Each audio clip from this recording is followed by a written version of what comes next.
Jurisdiction 103 will continue on with removal jurisdiction. Fundamental principle from this slide is the removal statute is hollow. Figuring out what that means. Well, let's start with the language.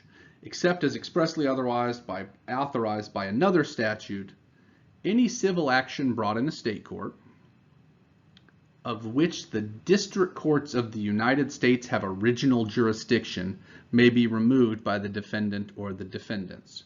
All right, what does that mean? Let's unpack it. Fundamental principle is the removal statute is hollow, but we'll grab just a couple tag-alongs because they're obvious from the language. First, only a defendant can remove a case. Plaintiff, you have the choice to file a case in state court or federal court. You can't remove if you're the plaintiff. But what can be removed? And here's the hollow point.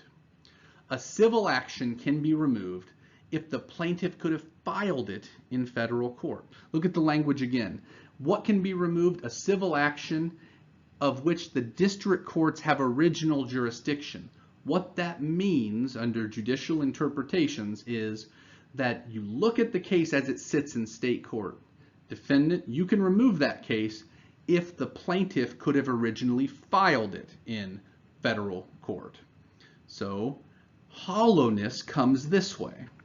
Imagine you do my thing where you envision the federal judge meeting you at the door of the courthouse. You're a defendant who wants to remove this case to federal court. So the judge meets you at the door and she says, "Where is your statute?" And you hand the judge this removal statute. That can never be enough because it says, "Judge, you have jurisdiction over this case if the plaintiff could have established federal jurisdiction originally by filing it in federal court." So you have to find the next statute. You have to say, "Look, Judge, the plaintiff filed this case in state court, but the plaintiff could have brought it in federal court under the federal question statute." Or, "Look, there's diversity of citizenship such that the plaintiff could have originally filed this in federal court." That's what we mean by hollow. Final little limitation is removal is a one-way street. And it's surprising how often this can hang up people when they're looking at the terminology. Removal is the process of picking up a case filed in state court and moving it to federal court. The defendant does this by filing a notice of removal with the federal court. So there's a state case, it's filed in the state courthouse, process is usually served under state law, and then the defendant takes that very case and removes it to federal court. Now, if, as we discuss later, there is no removal jurisdiction, suppose the defendant's just wrong, well, the federal court will send the case back to state court from where it came. The terminology for that, though, is remand. The case was filed in state court, removed to federal court, and if it was improperly removed, it gets remanded back to where it came from. No problem there. What I mean by one-way street is, suppose a plaintiff files a case in federal court, and the defendant says, "This case is not properly in federal court. There's no jurisdiction here." Well, the defendant can't remove that case to state court. There's no removal of a case filed in federal court to state court. You can remand a case that was filed in state court, moved to federal court, and sent back. But if a case is filed in federal court and there's no federal jurisdiction, the disposition is simply to dismiss.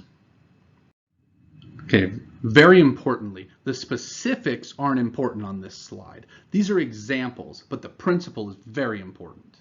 That principle is the removal statutes have their own limits. There's a section starting at 28 U.S.C. section 1441 that goes on for several statutes, where there are additional procedures and limitations on your right to remove a case, your ability to remove a case. Those are all hurdles you have to jump over. On the last slide, we were talking about jurisdiction, that you have to show the judge that the case the plaintiff filed could have been filed in federal court. If you can do that, you still have to compete with the other restrictions, the procedural limitations found in 1441 through 1447. For example, I put one on the bottom of this page: a civil action otherwise removable can't be removed if any of the parties properly joined and served is a citizen of the forum state. You probably remove that or are about to study it as the forum defendant rule. Even though a case can be brought in federal court with complete diversity, it can't be removed if one of the removing defendants is a citizen of the forum state. So the removal statute has its own limits. For example, just because the federal court has subject matter jurisdiction over a federal question case doesn't mean you can wait 1.5 years to remove it. Remember, there's no problem trying a federal question case in state court. As a defendant, you have to know step 1 for jurisdiction is finding that statute that authorizes jurisdiction, but you also have to comply with the other procedural limitations that we will discuss when the videos get more in depth in the actual course. So the removal statute is hollow. That's what confers jurisdiction, is finding that other grant, but you still have to very carefully follow all the rules we'll talk about to ensure that there's not another reason you are denied entry into federal court if you want to remove it. One more slide. So it's the hollow structure of the removal statute that really creates the gamesmanship we'll spend so much time studying. Why is that? Well, let's take the stereotypical situation, not always true, but often enough, that plaintiff wants to file in state court and stay there, but defendant wants to remove it at first opportunity. Well, the hollow structure of the removal statute says, plaintiff, as long as you don't file a civil action that you could have filed in federal court, you're good, because the defendant has to remove the whole civil action, meet the judge at the door and say, Judge, here's the civil action. It could have come in to federal court just as it is. So, most simply, just don't plead a federal question if you have one. Now, that assumes, of course, you have other alternative causes of action that are just as good, but you can keep a case out of federal court. If you have a federal claim and a state claim, you can just not plead your federal claim. There's no problem with that. But more commonly, the problems arise in diversity cases. Cases where the substantive law is state law, medical malpractice, products liability, negligence, asbestos type cases, other personal injury cases, where we are going to be using state law, and the defendant wants to be in federal court litigating it. Well, the major path into federal court for cases based on state law is called diversity jurisdiction. And as we will review, and you should know by now, the rule is called the complete diversity of citizenship rule. Oversimplifying for conceptual purposes right now, what that means is for diversity jurisdiction to be proper, oversimplified, there can't be any citizen who's a plaintiff who has the same citizenship as any party who's a defendant. And so take a rollover case where we have a Texas plaintiff in small town Texas, and we have a defendant who's incorporated in Delaware and has its principal place of business in New York. There's complete diversity. Plaintiff, if you file that case and you allege an amount in controversy that's high enough, the defendant will remove that case. The defendant will remove the case because there is a case the plaintiff filed that could have originally been brought in federal court.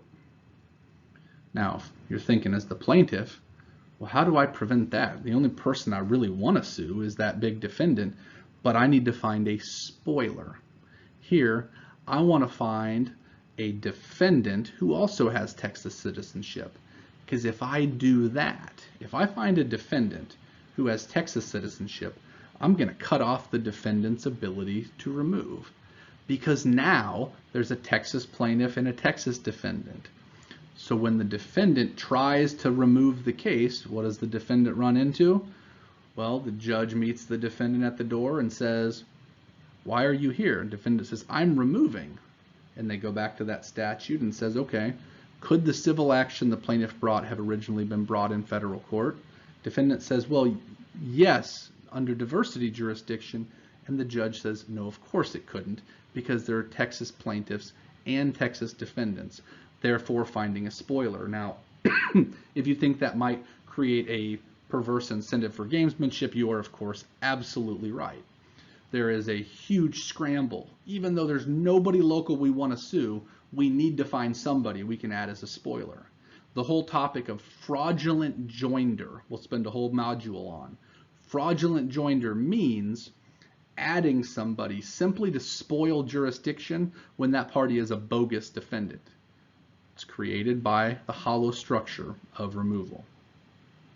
And then, of course, you could hide the amount in controversy if that weren't already taken care of, but we'll see that the statute pretty much takes care of that now. That's the gamesmanship. That is the hollow structure of removal.